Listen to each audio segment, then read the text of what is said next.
Energy and Climate Change Minister Chris Bowen has demanded Peter Dutton explain if the coalition will have a 2035 emissions reduction target.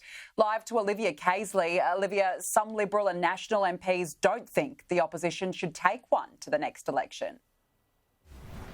Yeah, so some are privately concerned that setting a 2035 target could worsen the cost of living crisis. They're also arguing that they don't need to take a specific number to the Australian people ahead of the next election, which, as we know, is due before May next year. But under the Paris Agreement, which Australia has agreed to, the federal government is required to finalise a 2035 target by next year. At this stage, the coalition has only agreed to net zero by 2050. We did hear from Climate and Energy Minister Chris Bowen this morning, and he says that he's written to the Climate Change Authority seeking their advice about what a 2035 target could be under Labor. He's now calling on opposition leader Peter Dutton to be upfront about his energy plans. It's time for him to stop the nonsense, to get on with announcing some policies, tell us what his climate change and energy policy is. I'm very clear. We'll have a 2035 target.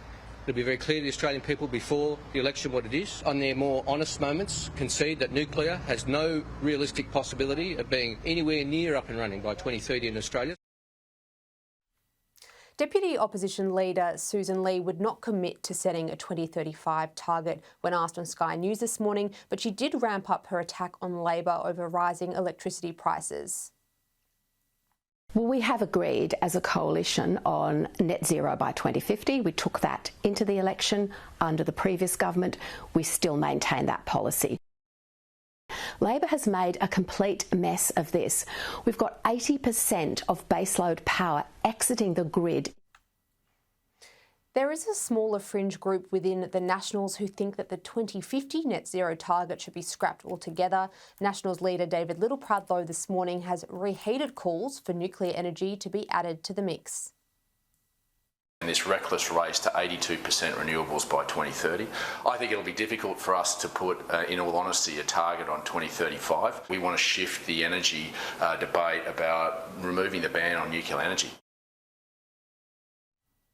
This fight comes as Environment Minister Tanya Plibersek earlier this week killed off the Victorian government's plans to establish a wind turbine plant in the port of Hastings over environmental concerns. Danica?